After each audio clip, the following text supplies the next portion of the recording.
Hey guys, Alex and Dad from 7th Hour Films back again with Doctor Who. Kind of.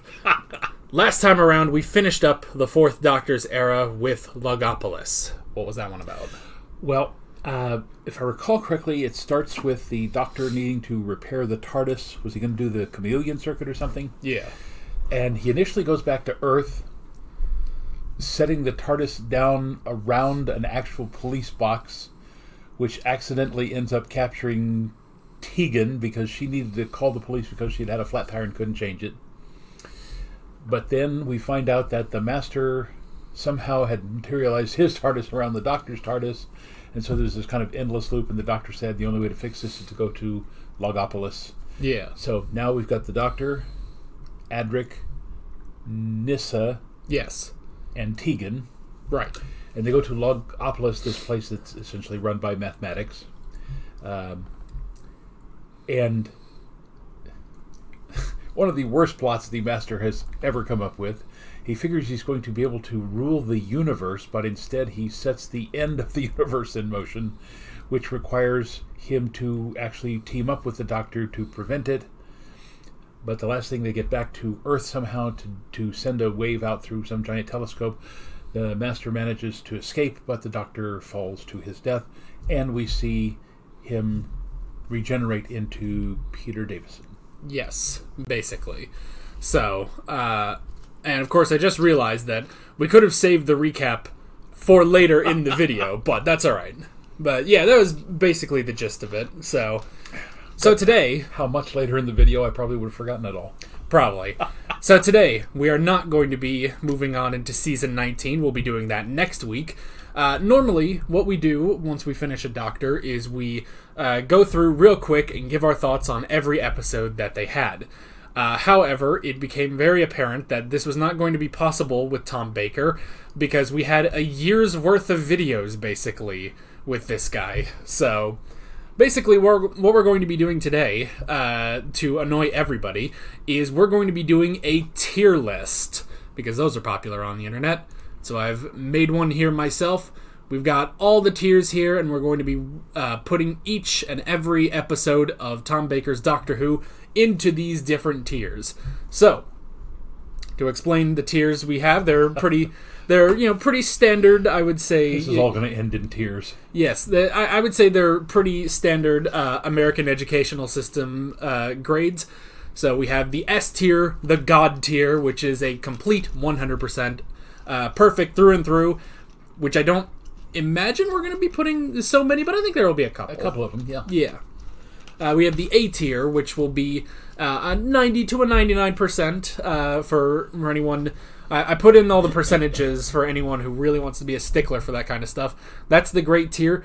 B is solid. It's a solid, good episode, like, it maybe has some problems, but 80 to 89%.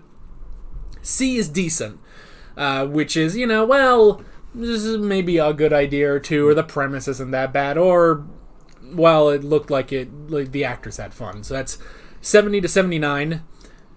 Then we get D, which is pretty bad.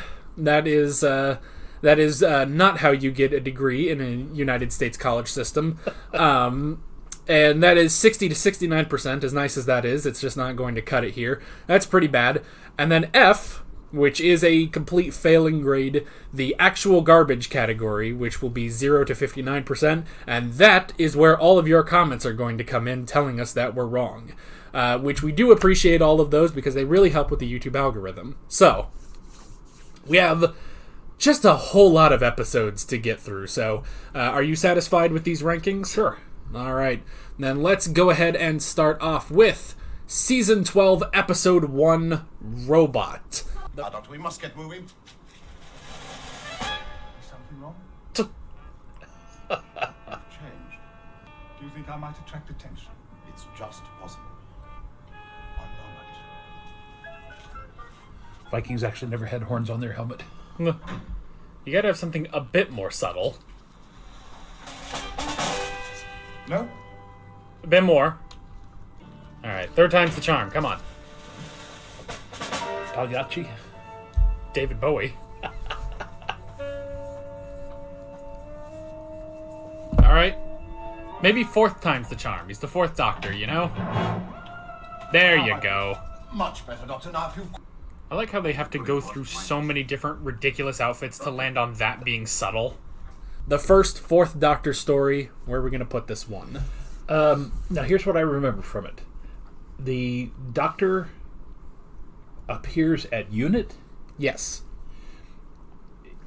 He recognizes them, but of course they're trying to get used to him. Right. And then he says, I can't wear the third Doctor's outfit. Runs back into the TARDIS, comes out like 3 or 4 times, one of the times in a clown outfit. Right. But finally comes out in his knockoff Sherlock Holmes. And then I vaguely remember the giant robot. But beyond that, not much else about it. The robot itself was okay, and it was basically being controlled by these people who kind of looked down on it and stuff. And see, God, I rewatched all of this, and now I'm struggling. But I remember it being okay. It was a good, decent start. I think we'll agree that the best start we've had was Spearhead from Space, and this one I would say was this is pretty good. It was solid overall, basically. So, jumping back to the tier list, we have Robot. Where shall we place Robot? Solid B. Solid B's to start us off with Robot. Alrighty. I will be getting everything going. I hope this works. I just really hope this works. We're not using like the tier list website because that would have taken me way more work to do. So I have it also extended like really far out, just in case, basically, because I don't know how we have a lot of episodes to go through, basically. Next up, episode 2, The Ark in Space. Imagine that casting call. Need an actor to crawl around in a caterpillar suit. They're going to be mummified. Just crawl. All right, we've had so many arcs in space. Yes. So the Ark in Space, the Doctor, Sarah Jane, and Harry arrive on this ark where there are people that are basically like in suspended animation. A couple of them wake up, and if I remember correctly, there was bugs or something gigantic. Yeah, there was some sort of bug creatures infestation going on, and it was starting to take some of them. It's about all I remember. The one thing with some of these episodes we'll also try to remember is some of the, I guess, leaders, the guest stars that we had on this. And I don't remember them being too bad. Like, they were very, by the books, logical, we have to do this because, that's what the numbers say and stuff like that. But overall, they weren't, like, terrible. They, we've had some, bad leader characters in Doctor Who, but I remember this one being alright, so I'd give it a solid B or an average. Alright. Either one. Alrighty. Solid. Whoops. Hold up. I had to move the monitor closer so that I could see what I'm doing. Solid B for the Ark in Space. I think that's a good one to go with. Alright. Next up is the Sontaran Experiment. Hang on, Sarah. I'll just go down and take a look. Hey, you be careful, Doctor. You break a leg or something, we'll never get you out. Doctor! Doctor! It's okay, he landed on his hair. Now, I think our biggest problem with this was that it was so far below the original Sontaran with the third Doctor. Now, was this the second or third time we've seen the Sontarans? Second. All right. And it wasn't... Yeah, it was just like 2 parts. Yeah. Again, if I recall correctly, I didn't really care for it that much, but that was mostly because they had changed the makeup. The makeup didn't look right. Yeah. And I so really, really love the original one. Yeah. Again, I would give this an average, maybe even a below average. That's just me. Yeah. I think part of it, too, is the plot was kind of weak. It was only 2 episodes long. And with this one, the Sontaran was, like, probing at human weaknesses for the fleet that was just like, just raring to go somewhere. They're all just like hanging out, ready to get the okay. Yeah. But so he was probing for human weaknesses, but they were all like incredibly basic experiments. Like you could have easily figured all of this out, by just capturing one human in a lab. It didn't really have much to it. And then I remember there was a fight between the Doctor and the Sontaran, and it was very clear that we are not in the Third Doctor's era anymore. That was not a good fight. And didn't some of the comments say that Tom Baker had actually been injured or something? That's why the fight didn't look as good. That they had to take it easy, and I thought maybe there was a stunt double on part of the fight. It might have been. Yeah. So at best, this is a C for me. Yeah, I would say a C is probably pretty good. So, why isn't it moving? Hold on. We're very high tech over here. Yeah, I would say C. Decent just on the premise of the Sontarans, And I love them. That first episode, and I kind of was hoping we would see the Sontarans more and more because they were so different from anybody else. Now, they're certainly not on the level of the Draconians. To me, those were probably the best supposed villains, although they turned out to be somewhat friendly towards the end. Right. But again, whoever wrote this episode either didn't carry over the feeling from the first episode, or again, this was just a filler that they needed to put in, and this was the easiest way to do it. Yeah, I think it would be something more like that. Next up, we went back to Genesis of the Daleks. There's another one here! Get him inside, quickly! You see that bright yellow Macintosh there? Say, saw Sarah's yellow Macintosh back there. Didn't they get her? Didn't seem alive to them. Oh. All right. This is one of my all-time favorites. Yes. This one is very good. And we're going to be talking more about this, but it was a Terry Nation script, and it was a very good Terry Nation script. This is Terry Nation doing what he really knows how to do. Not the, we're going to walk through a jungle for 20 hours, It's like, all right, it's World War II.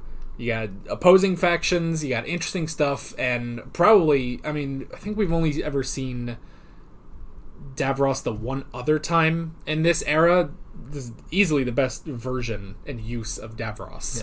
So yeah. And definitely, even just the second time around, which is pretty much what we always say when we do when we react to something, it's always better the second time around in context. So, Genesis of the Daleks, where do you want to throw this one? Either for me a high B or even a low A. Alright, I will throw it into A, because I think, just judging by, that is another thing we're going to have to consider, is a placement compared to other things in other tiers, and everything should be to where I can move things around if we need to. But I would say Genesis of the Daleks, one pretty solid, great, To me, the thing that redeems everything else is when the Doctor has the opportunity to literally destroy the entire Dalek race, and then has the moment of, do I have the right to do that? Yeah. No matter how bad they are, if I destroy them, I will become like them. And I thought that's one of the best things we saw in that episode with Christopher Eccleston, is where the last Dalek supposedly looks at him when the Doctor's going, I should destroy you, I'm going to make I'm going to wipe you guys out. And the Dalek says, you would have made a good Dalek. Yeah. So, and if you're wondering, with all of what we just said, why we don't put this into God tier, I think that should just show how good God tier is going to be. So, Genesis, I would say it's pretty close. It's pretty close, but it's not quite to that level. But A, 90 to 90%, that's a really good grade. Of all the Dalek episodes I've seen, the ones that are better would be Remembrance of the Daleks. I can't remember. That's like the 7th Doctor. Yeah. And then the Christopher Eccleston Dalek. Yeah. Those were very good. Right. In my opinion. I think a lot of people would agree with you on that. I certainly do. So, alrighty. Next up to round out Season 12 is Revenge of the Cybermen. Cyber mines, the most compact and powerful explosive devices ever invented. Yes. And their use was banned by the Armageddon Convention. Cybermen do not The very subscribe to subtly any named theory of Armageddon morality. Convention. And thank goodness I was rewatching episodes because I could barely remember this episode. I got nothing. So, this is where we basically... I think this is where we discover the Cyberman's weakness to gold. Because there's like this asteroid planet with these people who are mining the gold. And it's this whole thing of trying to figure out... I think there's also, there's one person, they just want to destroy the Cybermen. They don't like the Doctor. They just want to go and do this. And then there's the actual leader who's, more tempered. Like, wait, we got to think this through and stuff. And so that's kind of standard. But I liked them. And this is kind of like one of the problems we have with other Dalek stories where, like, well, everything is more interesting than the Cybermen themselves. Yeah. So wasn't there a lot of green screen on this one because somebody said that they didn't have any budget to do anything, so they basically put them on the green screen and then dubbed in the asteroid caves in the background. Yeah, pretty much. So again, a relatively good story, but somewhat average for me. Yeah, definitely. So, again, I'd put it in the low B or high C. Yeah. It's better than the Sontaran Experiment. Yeah.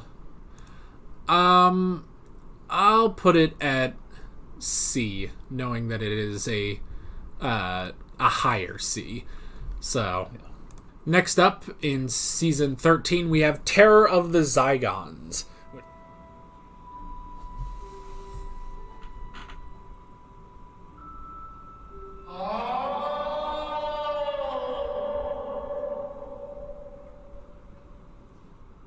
Alright, that was silly. Which was the last kind of story with Harry as well. So, this one I thought was good. Again, I only vaguely remember it. Yeah, this one, they went back to Earth, and this was another, like, one of the last unit stories that we had. And, I remember the Zygons themselves, while their design was interesting, they didn't really use their shape-shifting powers all too much. But yeah, like, we had some moments with the Brigadier and, like, the kilt he was wearing and stuff, and the, and there was also, the Loch Ness Monster, I don't remember what the purpose of that was, so... And didn't they somehow transport it to London and it was going to terrorize London, but then the Doctor managed to lure it back or something? Yeah, they accidentally, like, it got away into the Thames, so...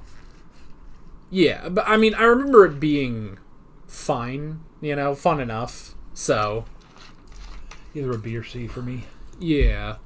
I guess this will kind of decide, like, which do we have as the sort of fun category. It's like, this is a good fun time, but nothing a whole lot more. Yeah, to me, the one thing that would put it in the C category would be the special effects, but it was a good story. Yeah. I recall, so, it's been a while. Yeah, I'll go ahead and put this as a lower B. All right. So, next up is The Planet of Evil. I think what they're trying to imply, not that the entire planet is in the other universe, but this is the connecting point, and perhaps that hole in the ground is like a black hole that goes between our universe and the antimatter universe. Yeah, something like that. But yeah, now It's like Kansas City. It's part of two states. Yes. It has to be the strangest connection that we have ever made. It's on the border. It works. This is one where the Doctor fell down the hole, Yes. and we said I may have mentioned that I thought the monster here was reminiscent of the monster in Forbidden Planet. Yeah. I remember you said there were a lot of similarities to that. And I remember this one being... This one was alright. Like, it was a good story. It was a bit slower paced, but it was a decent enough story. And I made the joke that because this planet is between the two universes. Like it's both in both of them, so it's like the Kansas City of the universe. so yeah, I remember it being a good story, but it's a bit slower, but it kind of worked out. So I'd give it a B. Yeah, a B sounds right. This is why I extended this so far to the right, so that I get the feeling we're going to have a lot in here. It's going to be kind of rare when we get to God tier, and kind of rare when we get to D and F, I would imagine. So, next up is Pyramids of Mars. Sutek, last of the Osirians.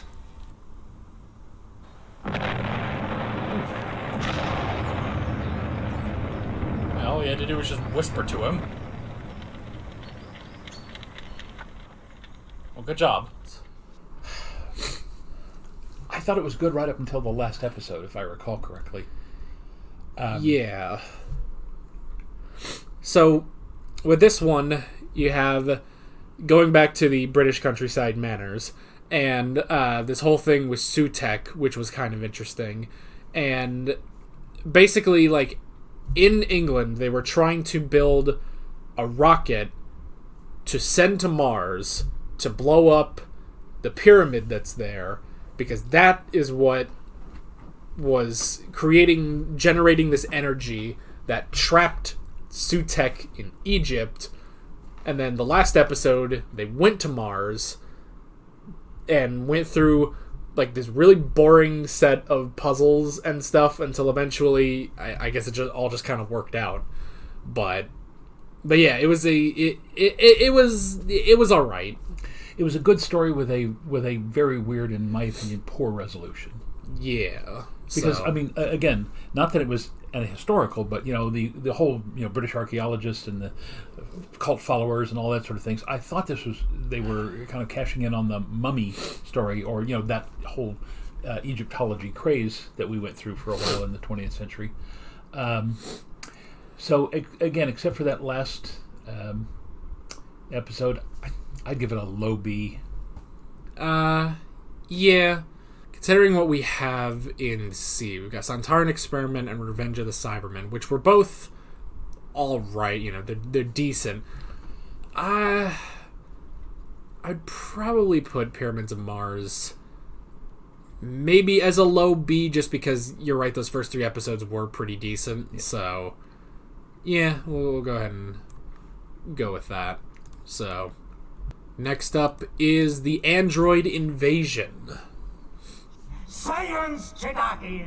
Science will make the Kralls invincible! Yeah, Mr. White. Yes, science! Where is the real Sarah? Yikes!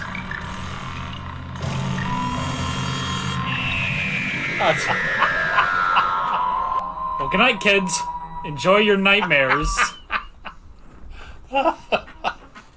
So this one is technically the last unit story, because they have androids that look like the unit crew, but they're not actually the unit crew, and I don't think they ever went to Earth.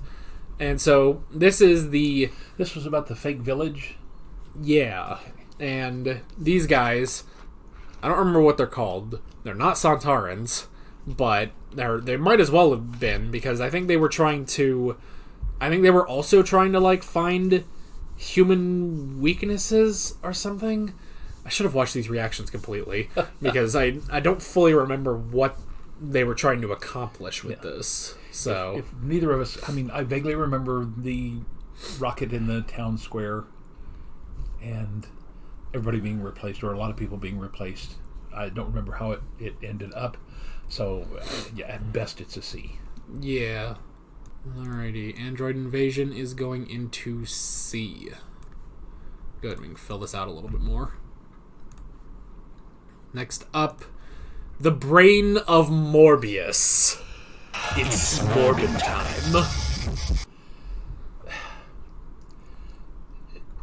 Again, if I recall, didn't the commenters also say that they were going through their what was it, Hammer Films or something, Universal Yeah. Films, the monster films, and this was basically the Frankenstein equivalent. Yeah. Again, relatively good story all the way through, ruined by the mind fight, which was just ridiculous. I mean, you could even just sort of put that down to the design of Morbius was pretty goofy. It's like, all right, we got this weird Sasquatch lizard body with a fish bowl and 2 things sticking out. So, other than that, I do like the sort of, gothic, vibe, I guess, and the sisterhood of Karn was interesting. Now that was one of the good points of it. Yeah. So, like, there was a lot of good stuff. Maybe, I guess you could say this is one sort of hampered by production, I guess. Like, the sets were great. The characters, the actors were great. The costume and the mind fight at the end is just like, well, you couldn't really visualize it quite well, And there's the debate, probably still to this day, on the other faces. Are those the faces of Morbius in his previous life because he was a Time Lord, or are those faces of the Doctor before the first Doctor? There's still that debate to this day. Doesn't really affect the story, but overall, I would say Morbius was good, which is not something you can say about today's Morbius. So I'd say we'd have to give it a B then, because I don't think I can put Morbius next to Genesis of the Daleks, and that's sort of our marker now. And again, I would put Brain of Morbius like at an 80 at the very bottom of the solids. Yeah, so. Alrighty. Next up is The Seeds of Doom, rounding out season 13. I hope this scarf doesn't get caught.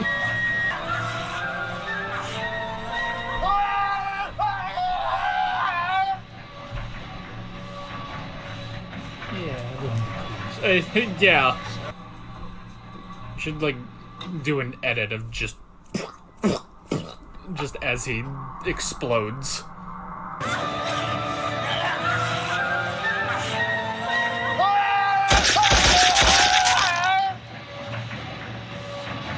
And this was the end of Joe? No. I think we still had, because we're on Sarah Jane right now. Oh, Sarah Jane. Yeah, and then that was another thing with seeds. That was the Green Death or something. Yeah, that's it. That's what you're thinking of. So, this, I think we still have Sarah Jane for a couple more episodes. But yeah, this one starts off in Antarctica, and this is the plant guy. Yeah. So this was their homage to The Thing. Right. Yeah. And I actually really enjoyed the Antarctica part, and I remember I got a little salty in the description of the first video, because I think I said, like, yo, I know this Antarctica thing is really interesting and it's a cool different location, but what if we had more England? Because by the third episode it's like, well, we're back to an English manor, and here we go, and here's some dude who sucks, and it's like, all right. So overall, it's okay. It's okay, but I think it was more interesting in Antarctica. And then there was the whole giant plant monster, and then the main villain there got sucked into the mulcher. So yeah, that was pretty gruesome. Yeah. So overall, decent, I would say. Yeah, considering what else we have in C, I'd probably be comfortable putting it there. All right. So it would be a high C. Again, it's to me it's slightly better than Brain of Morbius, just because the Morbius lost its potential, in my opinion, and Seeds of Doom pretty much went exactly where we expected it to go. So, but yeah, I'll go with this. I guess, yeah. All right, next up is The Mask of Mandragora. Yeah. Pia Jesu Domini, Dona eis requiem.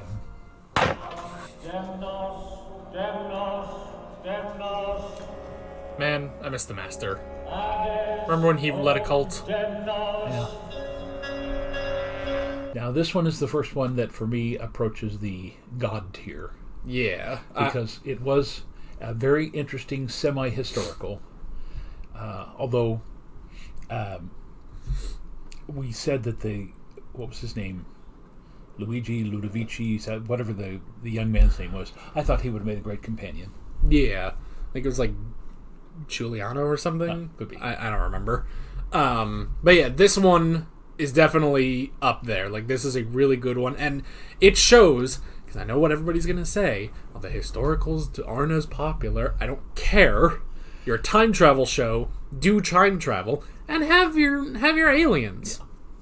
We're totally fine with aliens in the past. Just go to the past when you do it, you know? So, yeah, I would say we don't even need to think about it anymore. I would say easy God tier. For us, yes. Yes. So there's our sort of baseline, basically. So, alrighty, next up is The Hand of Fear, the last episode with Sarah Jane. Keeping it in a Tupperware box. It does look like Cousin Thing. Well, that was scary. Yeah. And this is the one about the planet that had been disintegrated or something, and they were ultimately trying to get it all back together. Kinda. Yeah, so there was the plot at the nuclear power plant of the hand coming back to life, and then becoming the rock creature that we see in the thumbnail. And she originally was the bad guy, but by episode 3 it turned out she was the good guy, sort of, and they had to go back to her original planet to try to stop the guy who had created all the problems. No. She was the good guy, and then they went back to her home planet and realized she was the bad guy. Okay. That, I think it was like her entire species let themselves die off because they did not want her to come back because she would be too much of a threat. And the doctor, she forces the doctor to take her to her home planet because she reasons, well, you're a Time Lord and I am a, endangered species, basically. You have to help me. But then the whole point is to keep her down, basically. Yeah. Keep her away from getting that sort of power back. Overall, I would say it was okay. Yeah. It was an interesting premise. She was an interesting character. So, and then at the end, he drops off Sarah Jane, but didn't get her at the right location. Yeah, basically. So he had to go back to Gallifrey, and he couldn't take Sarah Jane with him. So I'd give it an A. Or a B. It's up to you. Yeah, it would be a high B for me. I thought it was an interesting storyline. Yeah, even if it wasn't incredibly well done. I'll put it as a low A in here. All right. So A minus. Yeah, sounds good. All right, and now it's driving me crazy that none of these are aligned, but that's my own fault. Next up is The Deadly Assassin. The assassin must be tried and executed before the election. Why do you bother trying him if you've already pronounced him guilty and to be executed? Well, tried and executed. Notice he's already guilty. Yeah. Well, you gotta look like you have due process. Ah, yes, with the Crispy Master. Yes, the first of the Crispy Masters. So, which, in context, again, always better. And this one, I did appreciate a bit more just because, we understood more about Time Lords and Gallifrey. I did enjoy, even though it's like, well, the Doctor doesn't have a companion, he does have the Castellan in that one, and I thought he was a really good character. The Master is always fun, and some of the politics on Gallifrey are interesting.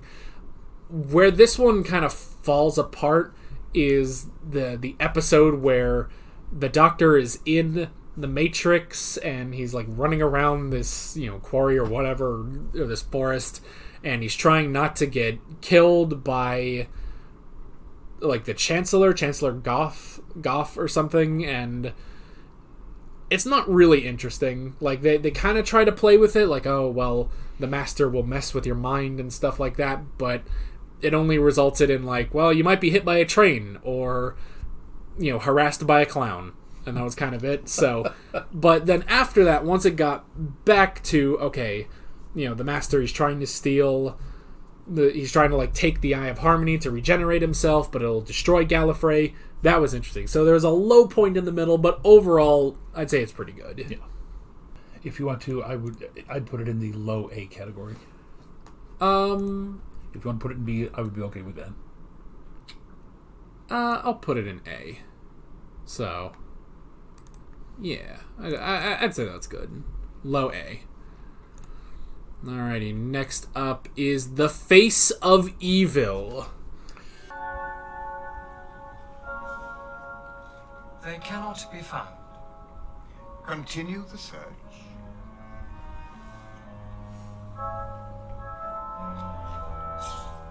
Do we have to do like that every time? It is their custom. Is the guard posted outside the Sacred Heart? Yes, Captain.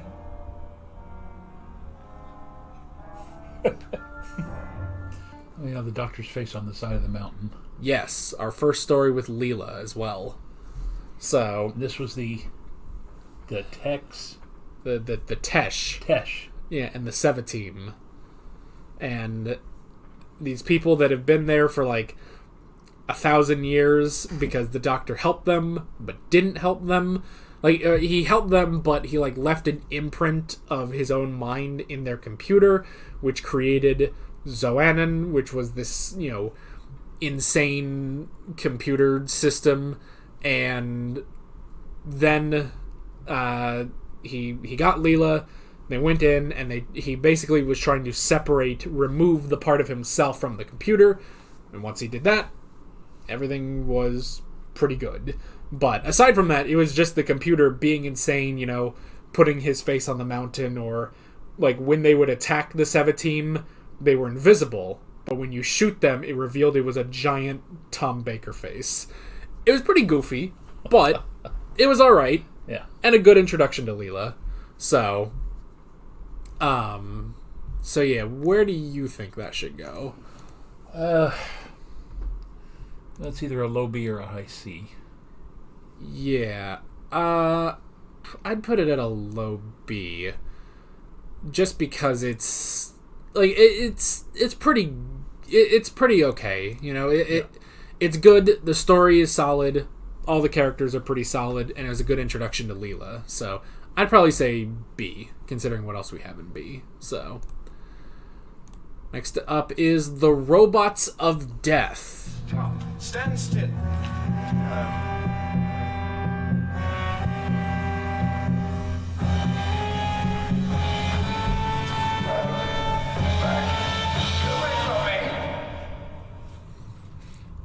This is why you gotta be kind to your electronics.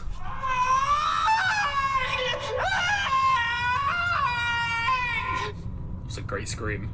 Alright, I remember we got some flack on this one. Well, I didn't care for the design of this. If I recall correctly, I thought the costumes were pretty outrageous.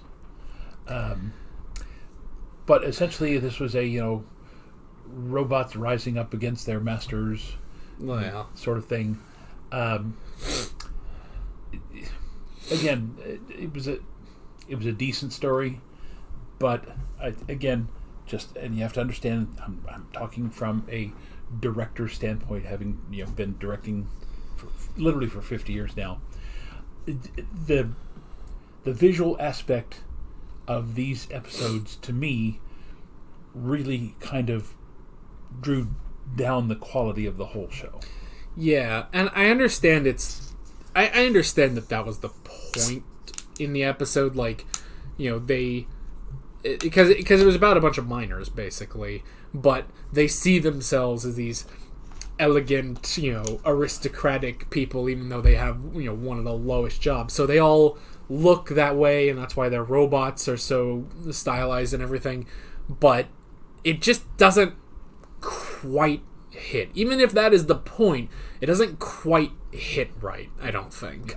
So, and then the whole twist with the villain that one of them was raised by robots and he wants to let them kill all the humans. I didn't understand any of that. So, at best, it's a C. Again, just if I recall my personal reaction, I would have put it in the D category. If you want to give it a low C, that's fine, because it wasn't awful. It wasn't right. Yeah, I'll give it. We'll put it in D as a high D, as a 69%. So, rounding out is The Talons of Wang Chiang to round out season 14. Someone whose legendary legerdemain has entranced and entertained all the crowned heads of Europe, here to baffle and bewilder in his eclectic extravaganza of efflorescent ectoplasm, that master magician from the Orient, Lee Sen Cheng.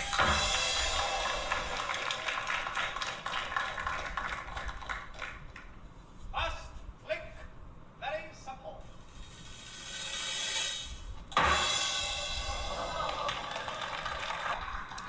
You don't know how many of those scars I go through in a week.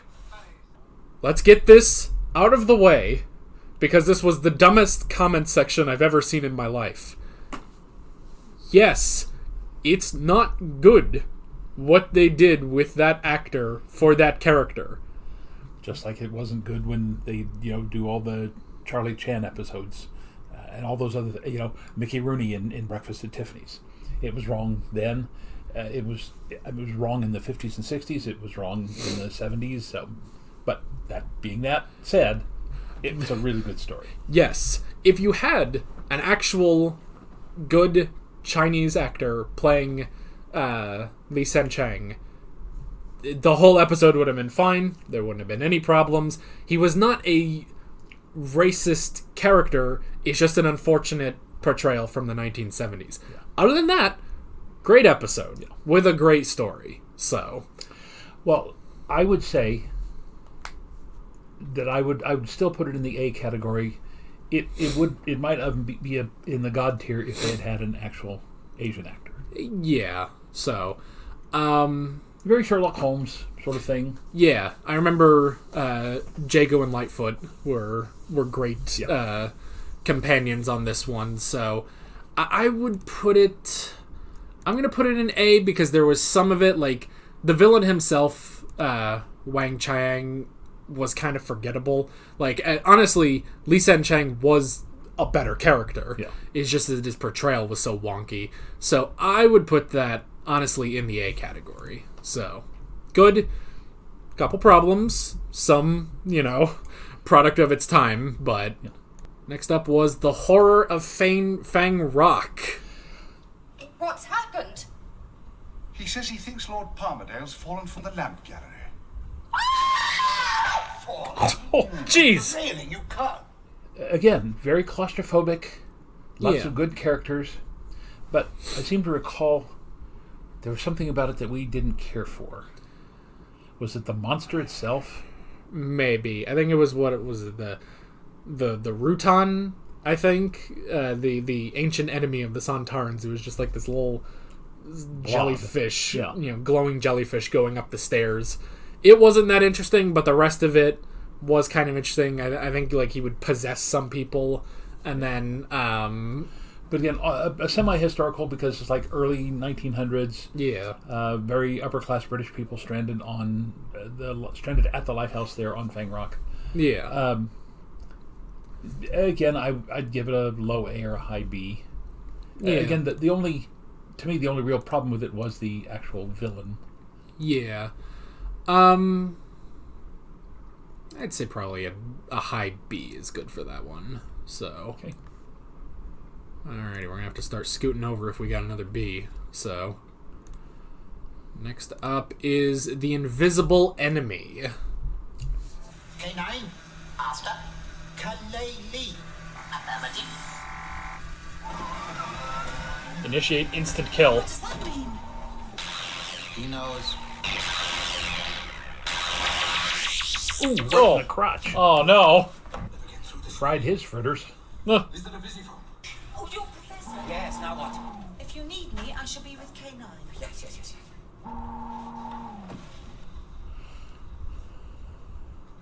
It's nice that Leela now has a hunting buddy. So this one is... The clones? Yes. So, the Doctor and Leela go to this place, and there's this parasitic infection. I don't remember... Oh, it was like some parasite, but like... I don't know, just some microorganism that was taking over these people. And we had some interesting stuff. This is the introduction of K9. I really enjoyed when Leela would go killing people with K9. I thought that was just really funny. Having this, savage warrior girl and this robot dog, and they're just murdering people. That's just fun.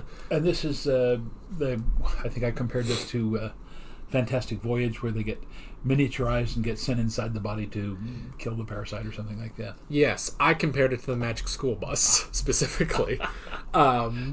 Different generations. Yeah.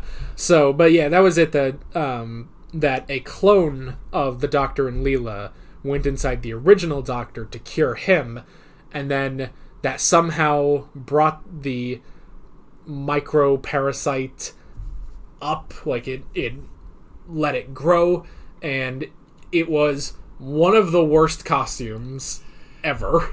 Wasn't it like the actor inside couldn't even walk by himself? They had to like drag him down the hallway or something? Yeah, it was pretty bad. Overall, I'd say this was just it was a fun one, but if you try to think about the story or anything, it kind of falls apart. Yeah. What you're there for is, you got the Doctor and Leela doing their whole Magic School Bus thing. You've got Leela and K9. There was the professor there who was really interesting. So, I'd give it a C. It is. Yeah. At best, a very, very low B, like a 79.9. But yeah, let's just give it a decent. It was a decent script. Yeah. So, just a good fun romp. After that was Image of the Fendal. How many deaths have there been? Deaths? Like this? 2. Now look. No, you look. Talk about your golden girl. Oh.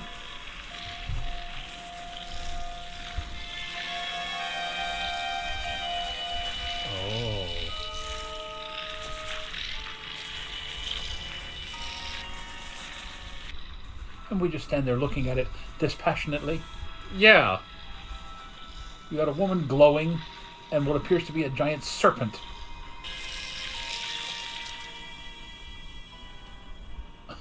What was it? They look like embryo Fendelin to me.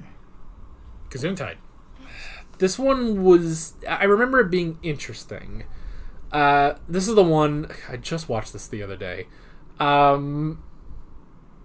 They go to this, this tiny village in, the English countryside. And... what started it? There was some sort of, demon, the Fendal, that, possessed one of the scientists. Oh, there was, a skull that they found. This really old skull that, possessed one of the scientists to bring the Fendal back. And it was I guess, kind of typical Fourth Doctor, atmospheric, gothic sort of episode. I don't really remember anything standing out in this episode, but I don't remember anything being bad either. Is this the one where Sarah Jane went over the cliff, or the Doctor went over the cliff? Or the Doctor pushed Sarah Jane over the cliff? That was one, I don't... Again, it's apparently forgettable. So I think that might be Stones of Blood. Stones of Blood, yeah. Where he pushes Romana over the cliff. Oh. So, yeah, but that just shows you how many of these Tom Baker episodes are sort of cut from the same cloth. Again, this is at best a C. The fact that we can vaguely remember it, it might even go in the D's. I remember we liked it enough, so I think it'll be good enough to put into C. Okay. So, and if you're watching this, and you've been watching all of these reactions, and we contradict ourselves at any point, yeah, that's just going to happen. So, again, we're looking back over an entire year, yeah, and just vague impressions of what we had. So, I did not go back and study any of these. Again, some of these, I look at the title and go, did we watch that? So, just bear with us. This is just our, honest impressions. Yeah, so... Next up, we have the Sunmakers. Gatherer! It's a gatherer! I order you to leave. Stone him. There's tiny pebbles everywhere. Keep back. Don't you dare! I'm an official of the company! Throw him over. Oh my gosh. Jeez!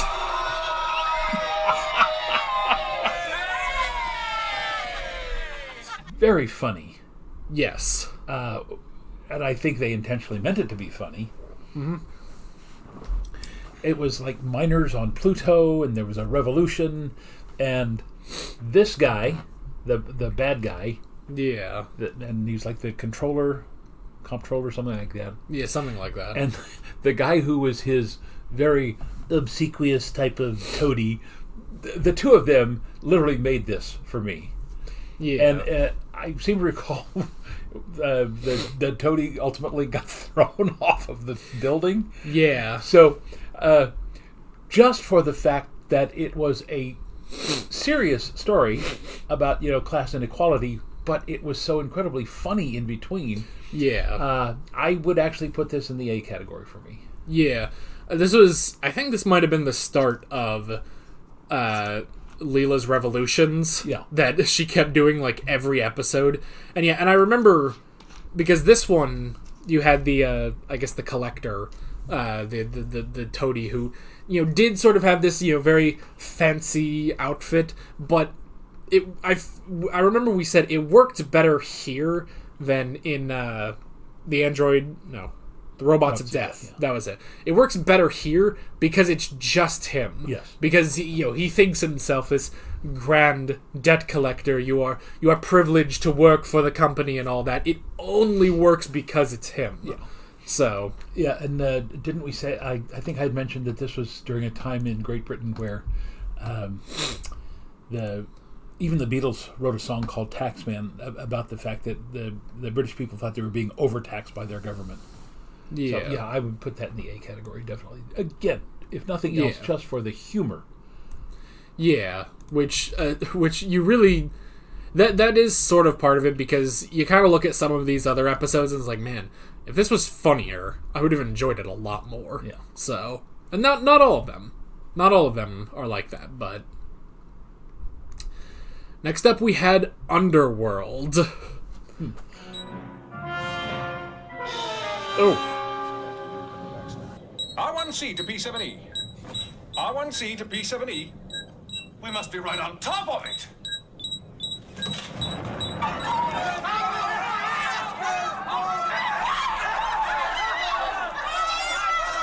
Oh, how long have they been in this planet?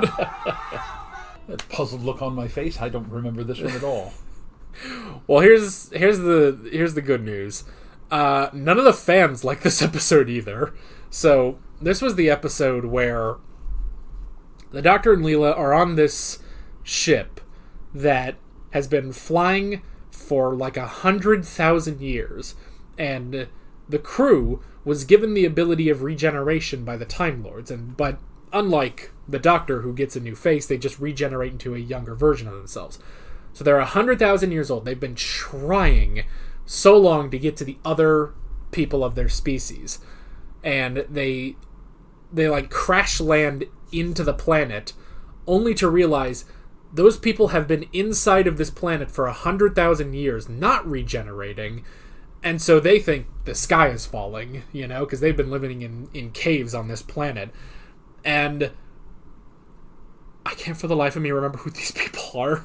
I think they're like the people who run the underworld, but I don't remember what they were doing. Or like there was something about like casting out the outsiders or something like that. It wasn't great. I remember it was like it wasn't boring, but Again, the fact that I only vaguely remember the world underneath the world, with the underworld, that's the title. Yeah. I remember nothing else about this, so this is either a low C or our second D. I think that nobody would mind if we put this into D, because from what I remember, that was not a well-liked episode in the fandom. So, rounding out season 15 is the Invasion of Time. Is it over? Yes. It's been a long, hard road, but at last, the future of Gallifrey is assured. What are you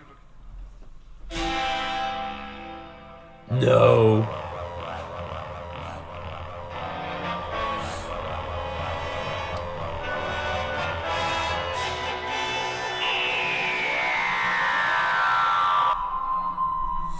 All right.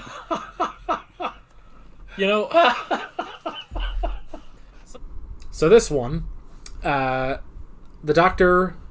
I remember the Chancellor. Yes, the Doctor and Leela go to Gallifrey, and the Doctor is basically coerced by these aliens that look like a bunch of tinfoil on string, coerced into giving them control of Gallifrey. And there's this whole thing, because the Doctor's doing all of this in secret, nobody knows what he's doing, and eventually, so after the 4th episode, they defeat, I think it was the Vardans, and then, they're celebrating, they turn around, it's the Sontarans. They're actually here to take over Gallifrey, and then it's a whole thing. I think they're like running through the TARDIS and running around. Swimming pool. Yeah. Movie stars. They've got some weird disintegration gun or something, like a time gun that no Time Lord should be able to make. Alright.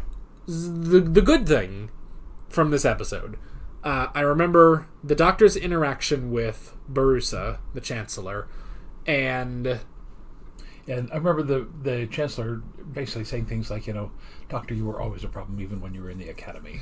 Yeah. Just giving him a lot of grief for his younger self. Yeah, but I remember when the Doctor started to let Barusa in on the whole thing, like they had the whole lead-lined room so that they could talk without their minds being read, and that was interesting, just kind of seeing them play off each other. And then we also had Leela and Rodan, the Time Lord woman, who they went off to find the Gallifreyan savages, I guess, and then that was okay, but the last 2 episodes I remember not being that great, of just sort of running around in the TARDIS, running away from the Sontarans, and then Leela just stayed behind on Gallifrey with K9 Mark 1.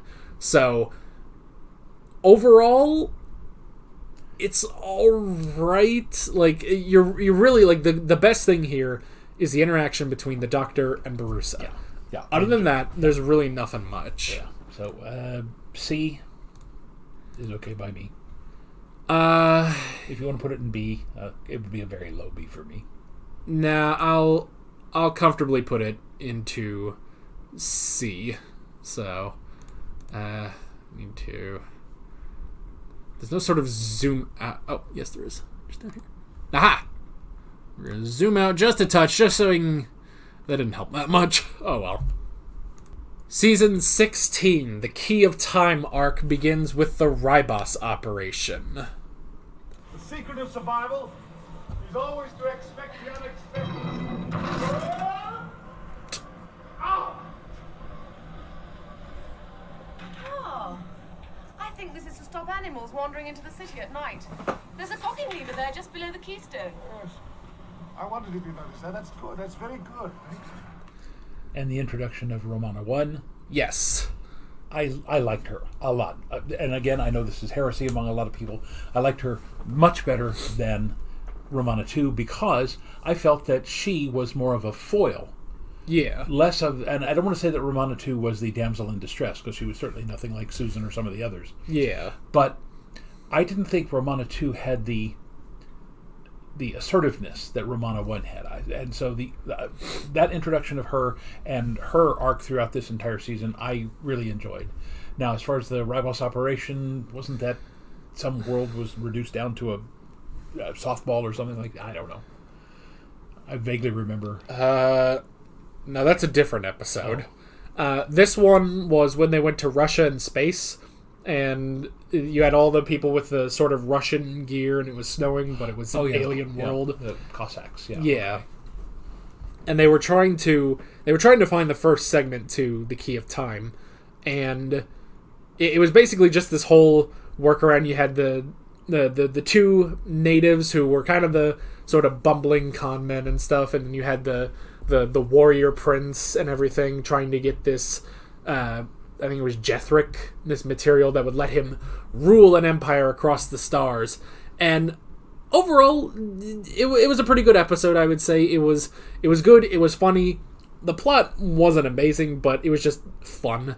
And yeah, the introduction of Romana, who, yeah, I would say, just to sort of get into it now, that I think one thing with the second Romana, she reminds me a lot of modern companions, but not in a good way. Like, because there are some modern companions, even the original modern companion, Rose, who, I like Rose, but they had this whole thing where she basically falls in love with the Doctor, and they have a lot of this romantic chemistry, and it just doesn't work half the time.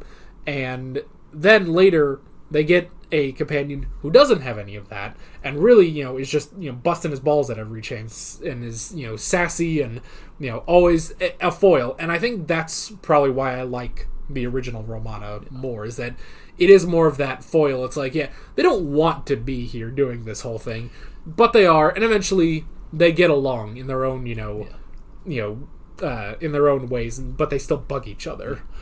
Now, it also was the introduction of the White Guardian. And did the Black Guardian ever show up again? We assumed that he would, but I don't remember if he ever did. The Black Guardian was not shown until the last episode of this season. And we, mainly me actually, thought that he was the White Guardian all along. And that wasn't it. I just, got my old white guys confused, apparently. So, it happens all the time with you and George Lucas anyway. So, but yeah, so that was a whole thing where... Yeah, he doesn't show up until the end. You don't even get, like, someone sent by the Black Guardian until the last one, so the whole arc doesn't quite work, but the individual episodes work to different degrees. Well, now, for the introduction of Romana 1, I would even be willing to put this in the A category. Yeah. High B, definitely. Yeah. But a low A.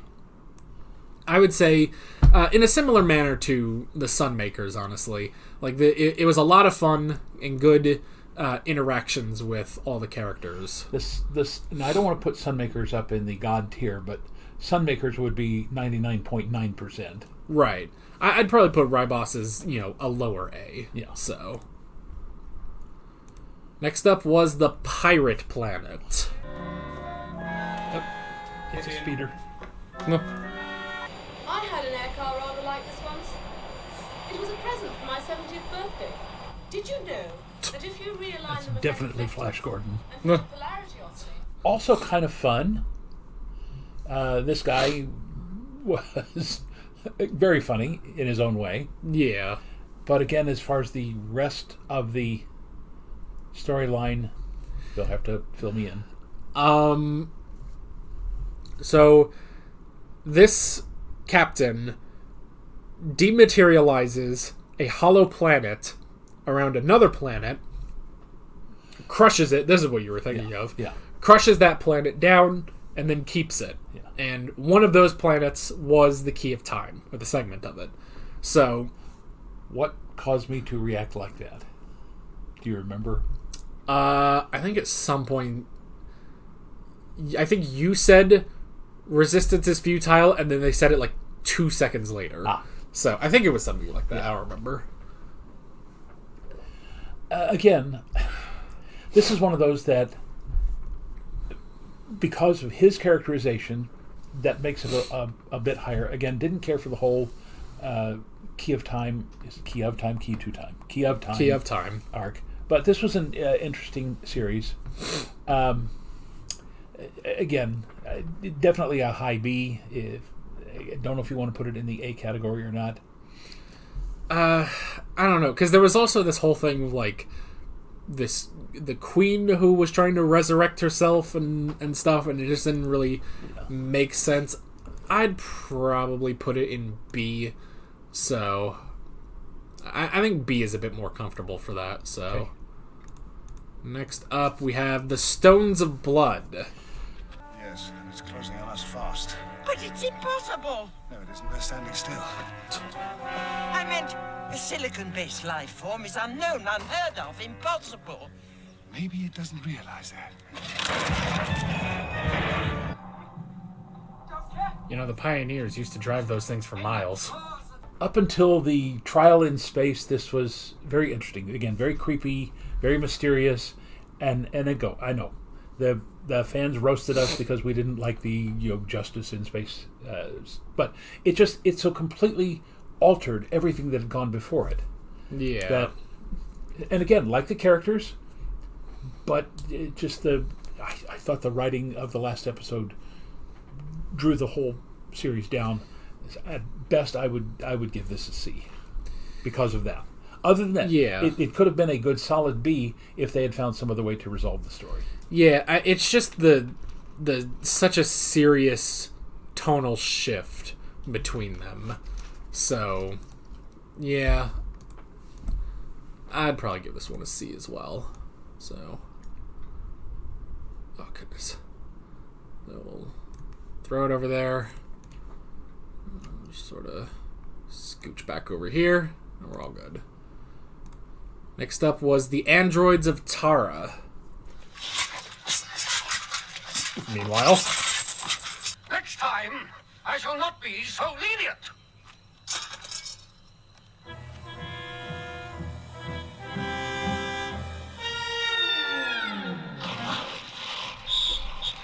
Grendel, you forgot your hat. but like a bean burrito, he shall return. Technically, not a historical, but a sort of Renaissance setting.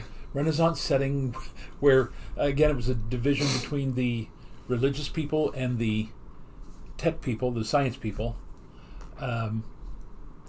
Again, I enjoyed it, if I recall correctly. Mm-hmm. You have to accept a really weird premise that these people who live in a Renaissance-type society would have technology like they had. Yeah, I think the explanation that the doctor gave is just like, they just like that style. It's like, yeah, they're technologically advanced enough to have robots, but they just never got out of this fashion, basically. It's kind of like, I used to tell my students about ancient Egypt, how the Egyptians never knew the wheel before they were invaded by the Hyksos. And people, how do you live without wheels? And I said, they didn't need wheels because literally their entire country, even though it was along the Nile, was basically sand. So everything if you have wheels in sand, they're not going to go anywhere. So they had sleds. They literally just drew everything along. And they didn't have horses either. So they had enough technology to build the pyramids and to figure out how to do the things that would pull water from the Nile to irrigate their crops. I mean, they were a super advanced agricultural society who never simply went beyond where they were because they didn't need to. And these people said, hey, we're comfortable with these clothes. We're comfortable, with this kind of feudal society. We'll go with it. Yeah, so... now, again, I'd put this in a high B or even a low A. Yeah, I remember, the only real problem, and it's such a minor problem of, in the last sword fight between the Doctor and Grendel, for, 5 minutes there was no music. Yeah. And I know some people will say, well, that's fine, you don't always need music or something. It's yeah, but the music kind of covers up the fact that this is sort of a not very interesting 70s sword fight between two people who probably aren't that great of swordsmen. Didn't it end with Grendel jumping off the castle wall and down into the moat? Yeah, he gets away at the end, and they just sort of leave that be. So again, if you wanted to put it in an A, this would be a 90 for me. The lowest of the low A's. I think that's fine. I think keeping it at a flat 90%. I think there's just enough good stuff to make it count. So, next up was The Power of Kroll.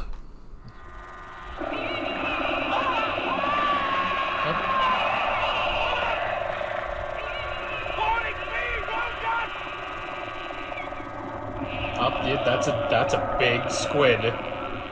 This was all right. Giant octopus. Yes. So there was the whole colonialism commentary as well, with the people that were there. I think they were just like digging for oil and stuff, and the quote unquote savages. That's like, oh, we don't need them. We can let them all die and we can get our oil and we can leave. But then there was also a giant squid.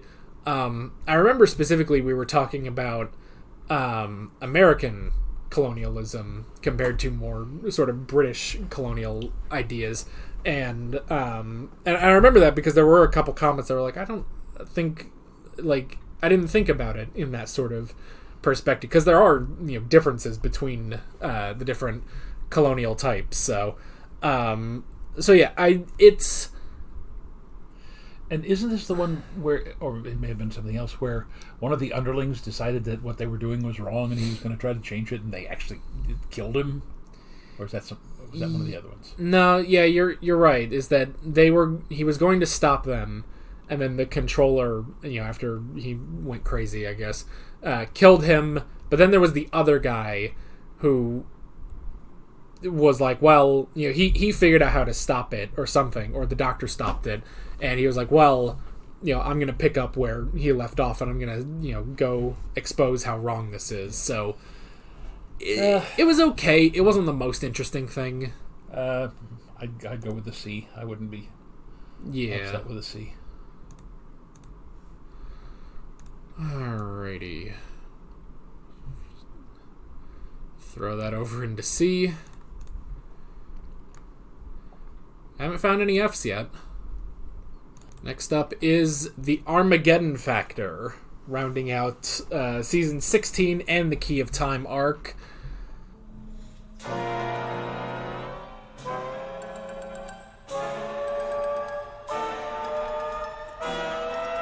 it must be meth in the dust. And it was alright. It was better than The Power of Kroll. So, I guess that's a way to start with. So, we have the two warring planets, and the Marshal who's trying to destroy Zeos, but there are no Zeons. They never really explained what happened to them. Or if they did, we missed it. Yeah. Now, again, I kept seeing in the most recent list of comments, people were talking about how we had disliked them, and they said, well, you have to watch it several times. We haven't watched these several times. Yeah. Seriously, every week we are watching the first time with no prior knowledge, and if we miss something, even if it's because we're talking, then we missed it. We're sorry. But yeah, we don't study this stuff. We haven't studied any of it. So yeah. And even when I was watching the first Doctor with Alex, you have to remember, we only started this, in 2018, 2019? Yeah, something like that. So I hadn't watched the original William Hartnell episodes like 45, 50 years. So yeah, so my memory is not that great. Yeah. Now, I mean, if you want to talk to me about, shows I've watched 1,000 times, I can talk to you about, like, Yu-Gi-Oh! And stuff like that all day long, but Doctor Who is not one of those shows for me. Yeah. So I'm here. I show up, I give my opinion, and that's pretty much that. It's like I don't put so much on. I haven't even rewatched a lot of full episodes of modern Doctor Who. I'll rewatch some reactions, but that's about it. So, but the Armageddon Factor was okay. It might have worked a little bit better if it was 4 parts. I think it could have been a little tighter. It wasn't bad. I think the weakest part was probably the Black Guardian himself. But that's also just a problem of the season as a whole, that he's just not a part of it. So yeah, it's okay, basically. Yeah, I know we'll probably catch flack for this, but I'd put it in the C category. If you can put it in B if you want to, but again, it's an average story. I'll put it low B, I think. So, next up is Destiny of the Daleks. Oh. A Carlet mutant. Of course. The Daleks were originally organic life forms. Ew. I think you just told me what the Daleks want with Davros, eh? Haven't you?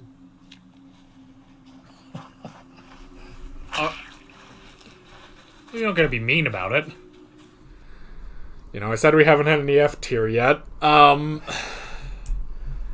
Terry Nation's back again, and he hasn't evolved his writing in 20 years, Which is odd because the other Dalek, the genesis of the Daleks, was very good.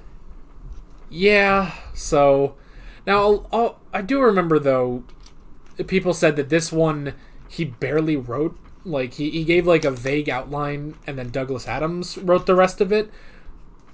Even still, that's not good. Yeah. Like I expect way more from a Douglas Adams script. So, And this was the introduction of the second Romana, and it came out of nowhere. I mean, she walked out and said, he looks up and goes, who are you? And she goes, well, I regenerated. There was no trauma to cause her to regenerate. Yeah. It's just, hello, I went off to, have a cup of tea and came back as a different person. Yeah. And she was the princess from the previous series, and it's like, no, that's not right. It didn't work for us. And on top of that, it was a terrible episode for Romana, where, she's horribly afraid of the Daleks, and to an extent, okay, I get it, they are the Daleks, they do have some prominence, but her fear, just complete and total fear of the Daleks, it felt out of character for the first Romana, and for this one, it also feels slightly out of character for this one, thinking about the rest of her episodes. So yeah, this one, on top of the fact that it was incredibly boring, incredibly slow, even the Movellans were kind of, they were okay, but I don't know, I feel like we've seen the Movellans 1,000 times before in 1,000 other Dalek episodes. So, well, this is either a very low D or our first F.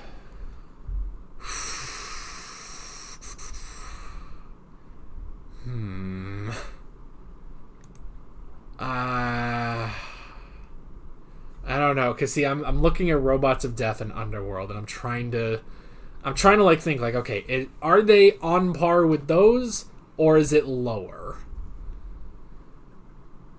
And I'm just not sure.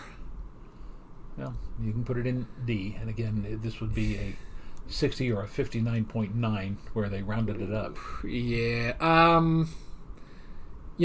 I'll take the plunge. I'll take the heat on it. I'm gonna throw that into F. That was not a good episode. Remember, we were very, very critical of Terry Nation, and again, we didn't know that he did not write the entire thing. But again, it was a story that he could have written 15 years earlier. Yeah, I mean, even just the fact that he didn't write the whole thing, it felt exactly like a bad Terry Nation episode. So, but on the other end of the spectrum is City of Death. Holy moly. Extra on the train just looking right at the camera. Yeah. Probably not an extra, they probably just snuck in and filmed this. People looking at the camera. Quit looking at the camera, people! Well, if they're French, they probably haven't been told that there's an episode being filmed. Have somebody behind the cameraman holding a sign, quit looking at the camera. This probably needs to go up in the God tier. Yeah, I don't think I'll fight you on that one. So, again, just the fact that it had, what was his name? I don't remember the character's name, but Donovan from Last Crusade. Yeah. The fact that he switched from his modern character to the Renaissance character. Yeah. And just the whole story, the location filming in Paris, even though we found out later that was illegal, they didn't have a permit to do that. Yeah. So the John Cleese in a cameo. Yeah. I'd have to say that's probably one of our favorites. Because you could sort of pick apart the story a little bit. I do remember, because his whole thing was like reversing time, which we had before in Invasion of the Dinosaurs, but I think it worked out a little bit better here. So yeah, I'd say comfortable S tier on City of Death. So next up was The Creature from the Pit. It's a Horta. Oh dear, that's really unfortunate. I don't know if I can show that on YouTube.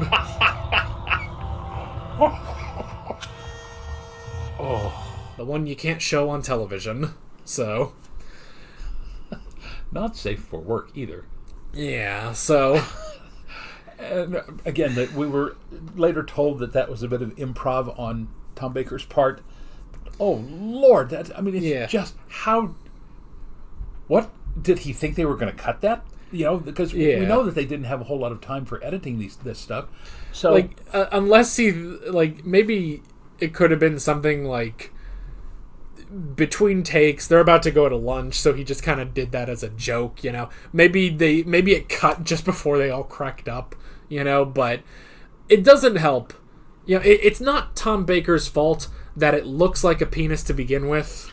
So overall, it wasn't a bad story either. It was all right. The whole thing of the fourth episode was kind of weird, where it's like, well, we defeated the villain, so what are we going to do for the next 20 minutes? It's like, well, my people will have thrown a neutron star at your planet, and it will destroy you, and then the Doctor has to figure out how to stop it and stuff.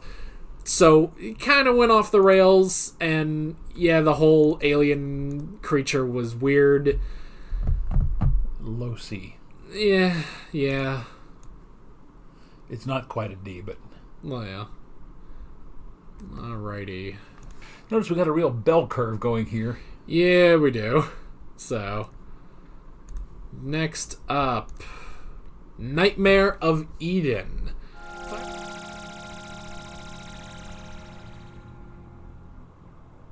Right, Doctor, give me a hand.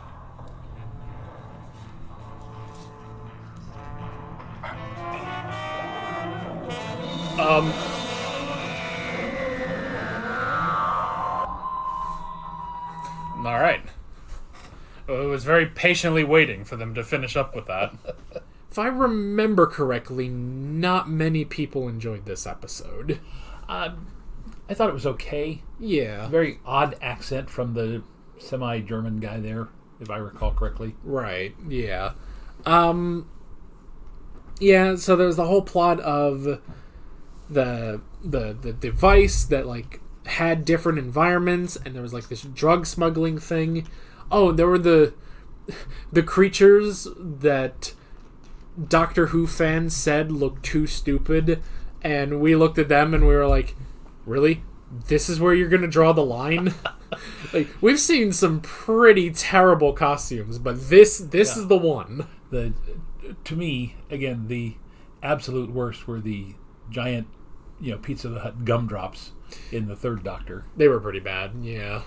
So, these weren't, they're standard, typical Doctor Who stuff. Big Sasquatch dudes, basically. And again, in 60 years now, why have they never brought back the Draconians? Yeah. Those were, costume-wise, makeup-wise, those were the most outstanding, in my opinion, of all of the Doctor Who villains. Yeah, honestly, if we were ranking villains or alien species, that'd be the only thing in God tier. Yeah. So, for this one, at best to see, even, if you really didn't care. But the thing is, it was the treatise on drug abuse and addiction and things like that. So I'd give it a C for that. I'd say a C. It's all right. Next up, we have the Horns of Nimon.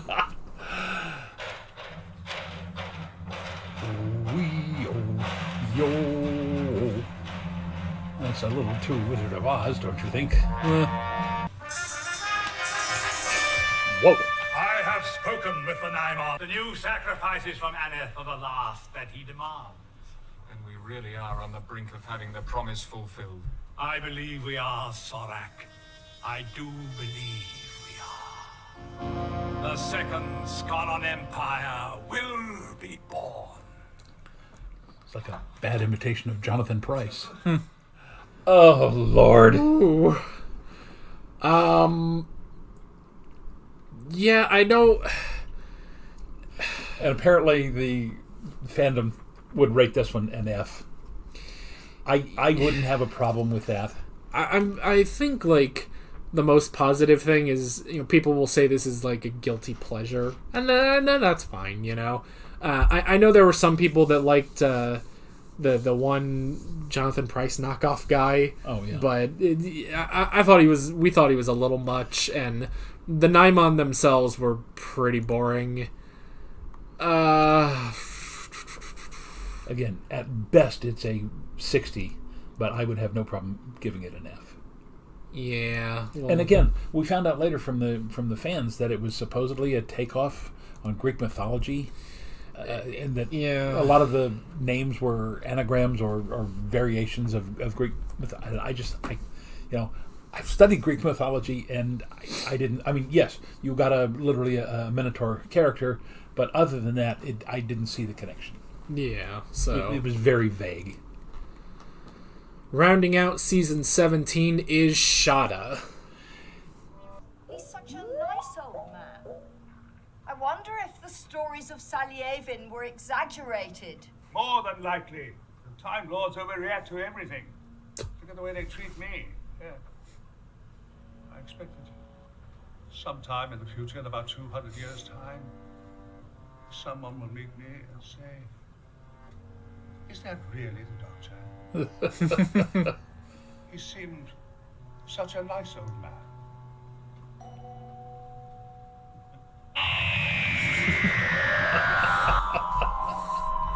Oh, nice tag. Yeah. Despite the fact that it was, partially animated, and again, loved the cameo of the current Tom Baker at the very end. Yeah. I thought it was decent. Yeah. Probably if this was just a complete episode that they did in the 70s, I'd be like, yeah, that was alright, you know? There is a part of it that, like, works because it's a lost episode. They had to fix some of it up. They had to have, a lot of animation. The story itself is okay. I think the highlight is the professor and the twist with him and everything. But also the fact that his TARDIS was his room in the college. Yeah, definitely. So yeah, there were good. There were some good things in there. Personally, I would put this one as a B. Yeah, I think a comfortable B is probably good. So, alrighty. Good episode and good cameo at the end. So, coming up, we are now on our last season of Tom Baker. We have The Leisure Hive, which was neither a hive nor was it leisurable. Yeah. Pleasurable either way. You sure about this, Romana? According to our calculations, the most it'll do is knock off 10 or 12 years. Right. It's not like it's going to give you an old body, though that would be hilarious.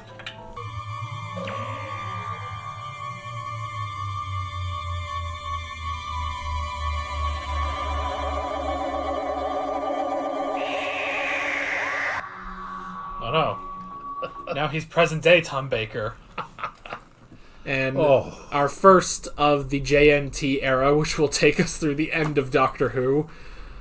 This was, again, and another reason, and I'm sorry to those of you who grew up with it, but this updated disco theme song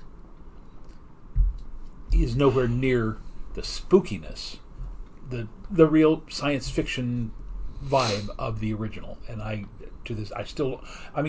listened to some of the modern Doctor Who intros, which again don't have that hey, kids, let's put on a show. So the original on the whatever that thing that Delia Derbyshire did, that set the mood for what you were about to watch. And some of this modern stuff with the huge orchestral stuff. That's again, this is child's piano stuff to me. I would drop this to a D for no other reason than that. Other than it's also a really poor story. Yeah, D sounds good because that was pretty boring, pretty convoluted, pretty weird, and just overall not a good start to the JNT era of Doctor Who. And I guess the species themselves, the plant guys here, they were okay, but didn't really do anything with them. So, and there was the whole thing of the Doctor being old for 2 episodes, and that didn't really go anywhere. So, next up was Meglos. No. Zaster is our leader, but he cannot lead us into sacrilege. Resume the concurrence. I shall explain this yet again Barbara. to Zaster. Isn't it? Are you sure? I swear that's Barbara. I understand your anger, Lexa. Power is angrier than we are. At the moment, it seems to be a little more. That does look like Barbara. So perhaps should we? If it's not, it's her twin. The return of Barbara. But not Barbara. But not Barbara. Yeah, so... And again, this is a very standard, potboiler type thing. You got the scientific people, and you got the religious people, and you got the Cactus Man, which was interesting. I just wish they had done more with that. And again, to put Jacqueline White in as a character who really wasn't the focus of the episode, just seemed kind of it was a waste of her talent. Well, yeah. And again, the missed opportunity of the Doctor just offhandedly looking at her and saying, "Haven't I met you somewhere before? Or you look very familiar to me." Well, yeah. I mean, that's the other thing too. It's not just that it's not Barbara; it's not even a good character. It's just kind of boring. That was the whole thing between, like, the scientists and the religious people and the dodecahedron and everything, and then Meglos becoming a guy, becoming a cactus guy, becoming the Doctor, becoming the Cactus Doctor, and stealing the dodecahedron. And then we did get a scene between 2 Tom Bakers that was, on paper, could have been interesting, but it really wasn't that interesting. So, yeah. At best a D. Yeah, I'll throw it into D. So, alrighty. But after that, we got Full Circle, the introduction of everybody's favorite companion, including all the actors on set, Adric. This ship could take off in half an hour if you had a mind to it. What? One secret our ancestors kept for themselves. What's that? Nobody knows how to pilot this ship. Aww.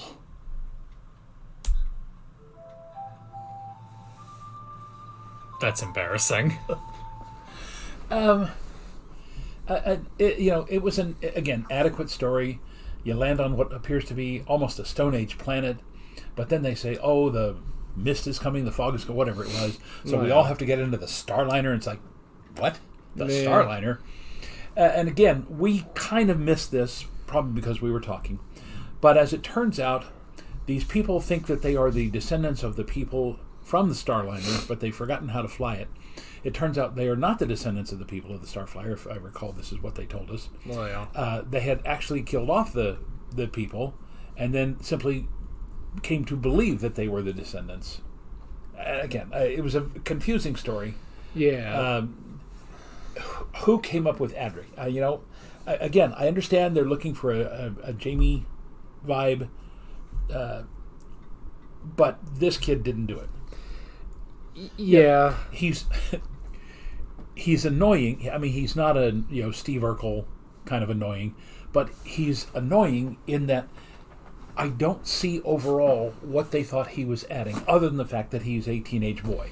They were trying to attract teenage boys to watch the show again. Well, yeah. I think he honestly works...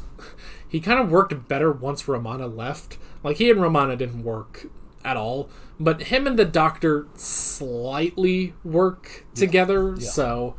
Well, I think that works because the Doctor finds him annoying and constantly is putting him in his place. Well, yeah. So yeah, it's... I remember there was also the whole thing with the Deciders, which was... It was kind of interesting. I think there were a lot of interesting ideas in an alright episode, so... if you want to give it a C, I guess we can go there.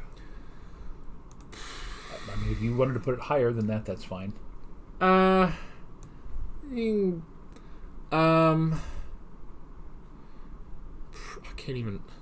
can't move any further this way. Okay, hang on. Oh my gosh, I see the problem. Wow, I thought I extended this far enough. So I'm just going to like slightly put it over here, and we're going to put it on the line knowing that it's a part of the C category. Yeah.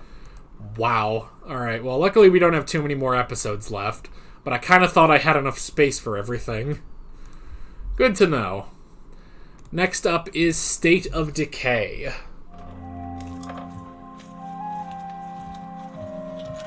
The Sacred Commodore 64.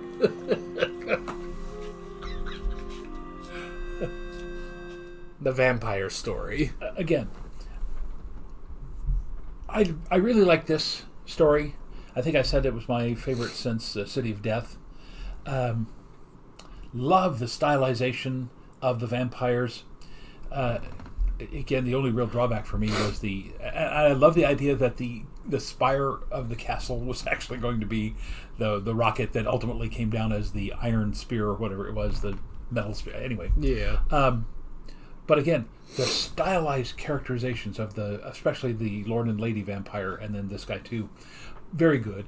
Again, slightly confusing at first. We couldn't quite figure out, the peasants and the wasting and all of that.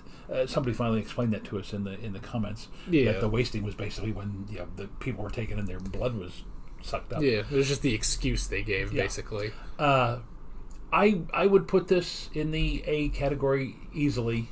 Yeah. Probably the only thing is the Vampire King himself didn't really do anything. He was just kind of a big monster, but overall, I'd say, yeah, this one was pretty good. And thank goodness we have that, because we have no more room in the other categories, so a nice, comfortable A is pretty good. And we're going to have the opposite thing for the next one, because the next one is Warrior's Gate.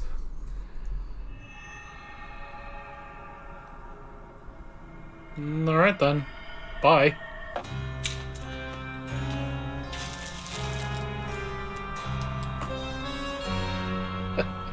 Okay. You know how I said that the E-Space stories were really, really interesting? Can't take a nosedive after vampires. Baffling. All right. Now, again, guys, please understand. We have not studied it. We watched it. Again, we were talking. We weren't perhaps as attentive as we could have been. And I know we caught a lot of crap in our tour for bashing Kinda the way we did. This is, to me, as bad as Kinda, in that if it takes you 3 or 4 watchings to understand it, then it doesn't work. If you're a kid, if I'm a 14-year-old kid, whether I'm an American whose dad is living in England or I'm a British kid, watching this 4 weeks in a row, I would be going, what the hell are they talking about? It makes no sense whatsoever. It's so boring. Yeah, and not a lot of action, and the dialogue was, the plot line was hard to follow. Yes, we did miss the fact that the robots that had been created had been, subservient. It's kind of like in that last season of the Orville, that they ultimately rose up and overthrew their evil masters. Anyway, but just awful for a first time watching. Very confusing. There's very little redeeming thing about this. Again, this would be our second or third F. And the thing too is the whole excuse of like, oh well, you got to watch it multiple times. Like, look, I can watch stuff like I can watch like Better Call Saul or Mr. Robot or a movie a couple times. And I see new things every time. Like, oh, there's that. Oh, that's interesting. I enjoyed it the first time around, though. Yeah. Like that's the thing is the fact that I did not enjoy this at all the first time around is a pretty bad knock. And I'm also going to call out the comment the comment we get of well, sometimes the writers, they leave it open to interpretation. On the 10th time I've heard that, it sounds like lazy writing to me. Because yes, you can leave things open. There's certainly a lot of things, again, I watch Breaking Bad and Better Call Saul, there are some things, you leave open, or like, I don't know, the end of Inception or something. You leave stuff open. But when that's sort of the crux of why the episode is good, that it's left open to the viewer's interpretation, it's not my job to interpret a lot of this. It's the writers. One of the things that struck me too is there were several comments about Americans in general, like linear thinking. I will be very honest with you. One of my favorite authors is Kurt Vonnegut Jr., and one of his best novels, and one of my favorites, is Slaughterhouse-Five, which is one of the most non-linear novels that there is. So I am familiar with non-linear writing, but this didn't engage me. I don't think it would have engaged the average viewer from 1980, 81, whenever this was.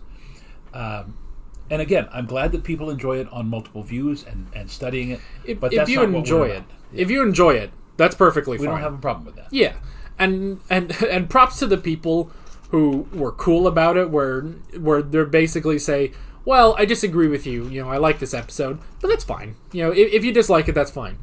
Y'all are the real ones out there. So we appreciate all of you. Yes, but again, you have to understand, it's not because we're Americans. It's not because we're linear thinkers. We're just a couple of guys watching these shows, trying to enjoy it, and making up a couple of wisecracks. Yeah, and also just on its own, a terrible send off for Romana and K9. So. And some people also, they were confused by, the doctor says you were the noblest Romana of all, and you didn't care for that line. And some people thought that was because you just didn't like the line itself. It's like, no. And a couple people got this. It's that it's not about the line. The callback, to ancient Rome, that's all fine. It's the fact that you're saying this to Romana the second and, like, throwing the first one to the curb. Yeah. And that's just because we really enjoyed the first Romana, so that's the if Romana didn't have another form, that the line would have been great. So easy that was when I made this whole tier list. I was like, well, I know Warrior's Gate is going in there. I wonder what else will be in that category. All right. On the other side, we do have the Keeper of Traken. I thought I saw the grandfather clock when his TARDIS was exploding. New body at last.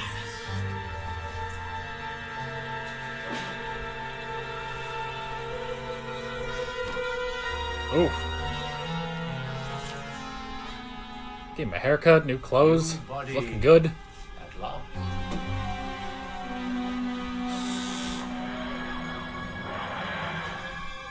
Father? Really enjoyed this one. Yes, definitely. The fact that the bad guy turns out to be the Master. Yeah. Again, not a specifically medieval setting, but medieval costuming and castles and all that sort of stuff. But very interesting that the Keeper himself appears on the TARDIS. First person who's ever been able to do that, if I recall correctly. And he says, "Hey, Doctor, you got to come help us. I'm about to die, and we need to choose a new one. But there seems to be this problem, and this, that, and the other thing." Again, solid script, very good acting all around. The guy who played Nissa's father, Tremas, very good, as were the other two consuls. Yeah, I truly enjoyed this one. One of the better ones of this particular season. And honestly, if it didn't have the twist that it was the Master, it probably still would have held up just as well. So this is definitely an A. Yeah. I would almost put it into the S category.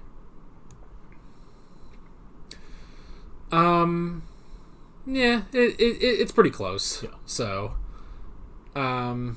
it's pretty close, but I think A might work. Yeah. So, alrighty, and that leaves what we recapped at the beginning of the episode, Logopolis. Will he be all right, Monitor? If we can trace the error in time.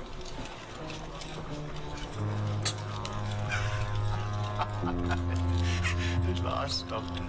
At last I've cut you down to size. Boy, the no peripheral problems really a big problem here. The last of the Fourth Doctor episodes. Now, nothing against Anthony Ainsley. Is that his name? Yeah. The Doctor. And I understand what they were going for. They went for the look, and they went for him to try to do the same kind of characterization that Roger Delgado had. But again, he overdoes it just slightly. I think if he had pulled back his particular performance, I might have put this in the God tier. He's a little overdone. I enjoyed the people of Logopolis. That first episode, getting Tegan into the TARDIS in the first place, seemed a little labored. But it did establish the fact that, first of all, she wanted adventure, and secondly, she wasn't one to sit back. She was going to help her aunt change the tire and do all this stuff, and only finally did she say, hey, listen, I'll just go in and call for the police. So, again, truly enjoyed it. I think they made a mistake in trying to make the Master too much like Roger Delgado. I mean, let's face it, none of the Doctors has been like the other Doctors. Right. So if they had come back even with the same kind of look, but with a different personality, not Jonathan Pryce, what was that spoof that we watched? Oh, The Curse of Fatal Death. Curse of Fatal Death. This guy almost went Curse of Fatal Death on the Master here. Yeah. Now, I'm assuming he's going to appear in later episodes with the other Doctors. Yeah. So that's the one real drawback for me. But other than that, I really enjoyed the story. Yeah, it was an interesting one. It was kind of strange, introducing Tegan into this episode, but it kind of worked out. And then just the whole world of Logopolis and the people there were really interesting. It's one of those it's one of those planets that shouldn't make any sense realistically, but it does kind of work, and especially because Doctor Who is ridiculous, it does work. So they're interesting, and the main guy there was kind of interesting. And yeah, I think part of it too is that it's all right, this is the first real Master story since season 9 or something, since Roger Delgado. And if you're doing that, you have to make him, he does need to sort of set his own path as the Master. You can have him similar, but he needs to have his own thing, and it doesn't help that he screws his own plan up and basically almost destroys the universe because of it, because it just doesn't work. It should, that it's not a good start. It's like in the Snyder Cut of Justice League, when they show Darkseid going to Earth in this flashback, and then he gets taken out pretty quickly or something. Slight spoilers, it's just a flashback in the movie, but then he basically gets his butt kicked by Ares, and it's oh, that's our big threat? I guess if you're going to have your big threat, you shouldn't show how he lost immediately, they don't do that for Thanos or something. So it's not an amazing start. They can make it work. They can make it work, and we'll see how that works over the next few episodes. But overall, it's all right. And maybe the one thing is it's not really it works except for as a send-off for the Fourth Doctor, but then again, not many episodes do that for their Doctor. So between this, you got the 10th Planet, which was not a good send-off for the first Doctor at all. Quality of that episode aside. The War Games, which is a great episode, and does sort of set up everything of the Time Lords and everything that worked. And then Planet of Spiders, which was okay, but again, they just sort of bring in the regeneration towards the end. So for this one, it's like, well, yeah, there's this mysterious guy who turns out to be the Doctor, his future regeneration, and then he falls down and he can't get up, and so he has to regenerate. And it's like, it's all right. Yeah. The episode on its own is good, but as a send-off, it's not amazing. No. Did I remember correctly that when he regenerates into Peter Davison, that Peter Davison sat up? Yes. Okay. Because when Pertwee regenerated into Tom Baker, they were still unconscious and laying down. I thought that was a nice little twist where he suddenly sits up and goes, oh, I'm new. Yeah. It's like, what's going on here? I thought he was going to say something. Yeah. Because they never do that. They never have the next Doctor say something. And it was the same thing with Patrick Troughton, that he was still out cold and the episode ended. And the next episode, he wakes up. So yeah. Well, I'd put that as an A. Yeah, I think so too. Grab this. Logopolis as an A. Alrighty. Well, that is... Well, again, that's the bell curve. Yep. Although, theoretically, in a real bell curve, the A's and the D's would have been more equally distributed. But here, we've got, if you notice, we've got about a third of all the episodes are A's, a third of them are B's, a third of them are C's, and then, just on the very fringes, you got the two wonderful, for us anyway, City of Death, Mask of Mandragora, and then on the bottom, Destiny of the Daleks, Horns of Nimon, Warrior's Gate. Yeah. So that is interesting. I thought there might be one more S, but I mean, probably the next closest to S would probably be like Genesis of the Daleks.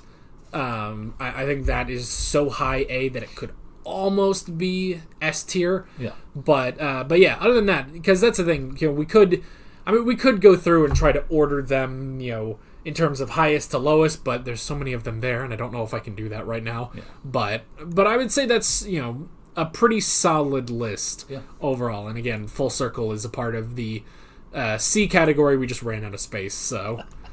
But honestly, I mean, and even like, good amount of episodes that are A, good amount of episodes that are B, even the episodes that are C, I feel like there's always something there, and sometimes, they're lower C's. I'd say Sontaran Experiment was probably a lower C.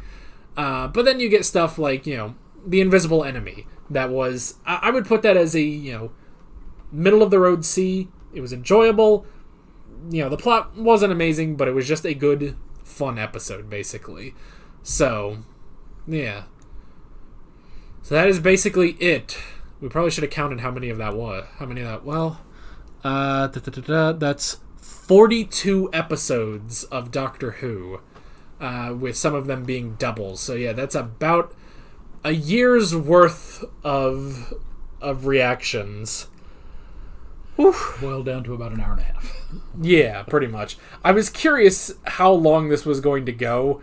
Like how long we would talk about all of this, and this is actually, just because we've been talking nonstop, this is going to be the longest video we've put out in a while, but yeah, it's still, I'd say this was a good idea, because we certainly couldn't have done this at the end of last episode. Yeah. So, and I think this works better for the tier list. So, what do you guys think of the Doctor Who 4th Doctor ranking tier list? Do you agree? You probably don't. But what do you agree? If there's anything you agree on, that's great. If there's anything you don't agree on, that's fine. That's just like your opinion, man. That's like, your opinion, man. Yeah, so you can... I don't have to say let us know. You're going to let us know in the comments. So yeah, I did think we could probably do something like this again, but maybe what we might do is just at the end of Classic Doctor Who, go back and rank everything. Holy moly. That would take so... I mean, if this took an hour and 40 minutes here on the clock, adding in all the other Doctors is going to take a while. Because I think, from here on out, like, it's pretty smooth sailing. Like, I think we've got, like, 3 seasons for each of them at this point. So, I mean, we're about to start season 19. It ends at season 26, so... And then the movie. I'm looking forward to Davison because we've seen the most baffling episode of his, Kinda. Yeah. But then the really good one, which we saw, which was Earthshock. Yeah. And that's all in the next season, too. So, yeah, in a couple weeks we'll be rewatching Kinda. And... we'll try to look at it with, Yes, we're... a more, open attitude. We're going to give it a chance in context. We know all the characters. We'll try. We'll give it a chance. But if Warriors Gate is any indication, that may still be dropping pretty low. But we will have to see. And then, maybe when we're done with all of Classic Doctor Who, we'll do this again. I'll just make this, such a longer tier list so that we can accommodate every episode. As well as the movie. We'll throw the 8th Doctor in there too. And I know a lot of people didn't like the movie because it was written for the American audience. But again, although they played with it, how long had it been off the air? If the last season was 86 or 89, I think they said it went to 89. 89. So and the movie wasn't until 96. So, it had been off the air in Great Britain. It had only been run, seriously, like I was seeing it on PBS stations at like 10:30 on Saturday nights. Wow. So, the fact that they got a movie together at all, despite the fact that it really toyed with the originals, I thought it was an interesting film. I enjoyed the film. It wasn't what I was used to, but I thought, hey, I understand what they were trying to do, trying to bring it back, trying to include an American audience. So, it was good. Yeah. Enough. Yeah. So, and if we do a tier list of everything, I can easily picture God tier having the War Games, and then F tier. I mean, I would joke about Kinda, but we'll wait till give it another chance. But I don't know what of the episodes we've seen, what would be another F tier? I'd have to really think about that. Yeah, I'd have to go back through the Celestial Toymaker. Definitely Celestial Toymaker. Yeah, that one would be pretty low. So so we might do that. It'll just take a good long while. Maybe we'll do that in parts, and maybe even just like we could even just already have the. Like, we could go through the first 3 Doctors, rank all of those episodes, and then in the next video do 5 through 8, basically. And between episodes, I'll just go in and I'll plug in all the rankings we already did from this video. So, but yeah, that's pretty much it. You got anything else? I got nothing. All right, next time we are starting off season 19, our first season with the 5th Doctor, as we make our way towards the end of Classic Doctor Who. But that is basically it. With all that being said, we're Alex and Dad from 7th Hour Films, and we will see you guys next time. Take care. Alright guys, thanks for watching this video. There's a bunch of links on screen if you want to go click around to any of those.